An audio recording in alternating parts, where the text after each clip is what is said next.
This presentation will explain what an FPX file is and what it contains.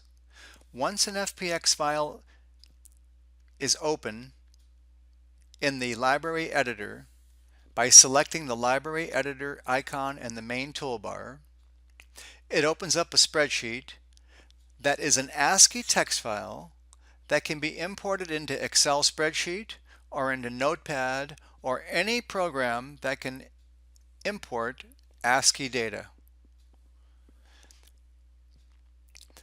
The most important data in the FPX file is the component dimensions. The dimensions here on the component dimension panel are saved in the FPX file. Also saved in the FPX file are polarity markings that are manually inserted. This one here for the assembly outline, and this one here for the silkscreen legend. Also saved in the FPX file are 3D colors. You can assign custom 3D colors that are totally different than your default preferences. And an example of this would be if you had 100 different capacitors and all different values, you can assign them all to different colors and save them into the FPX file. Another thing that's saved in the FPX file is the footprint for the manufacturer's recommended pattern. You can select this button here for the manufacturer's pattern and change all these dimensions here, and it'll reflect the manufacturer's recommended pattern.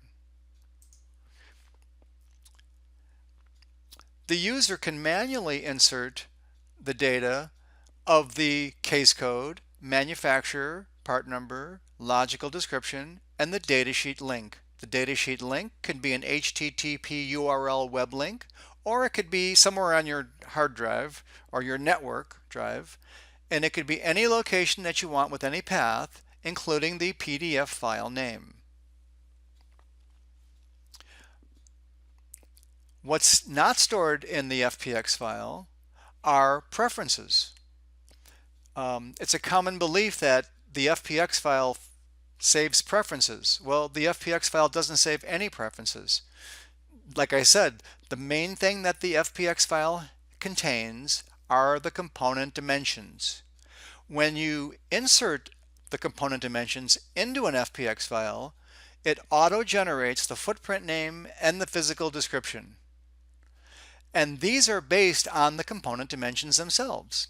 If you take a look here at the footprint name, the name of the footprint is QFN. That's the component family that we're in.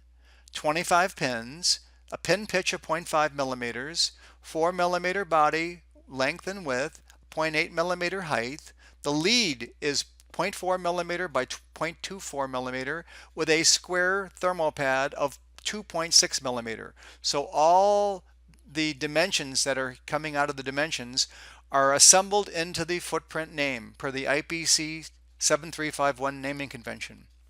Also auto-generated is the physical description. The quad flat no lead is spelled out with a tab, the pin pitch, the number of pins on each side, the body length, width, and height.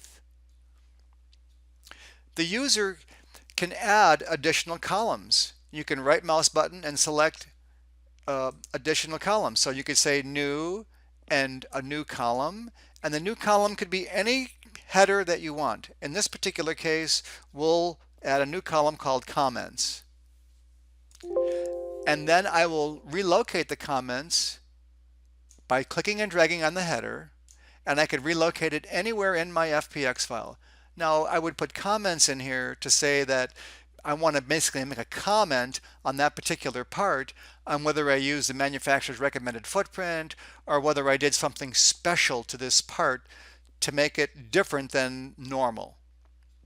Or you can add as many columns as you want. There's no limit to the amount of columns that you can have in an FPX file.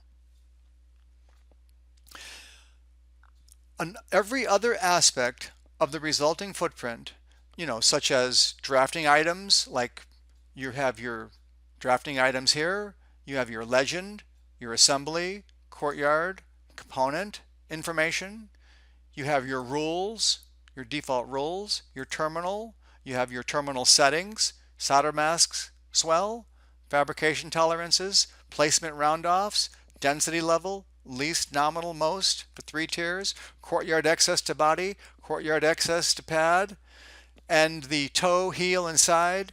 Well, all of these things, including the settings, which include the units, the pin 1 location, the orientation, the pad shape, rounded, rectangle, D-shaped, oblong, are all stored in the Preferences menu.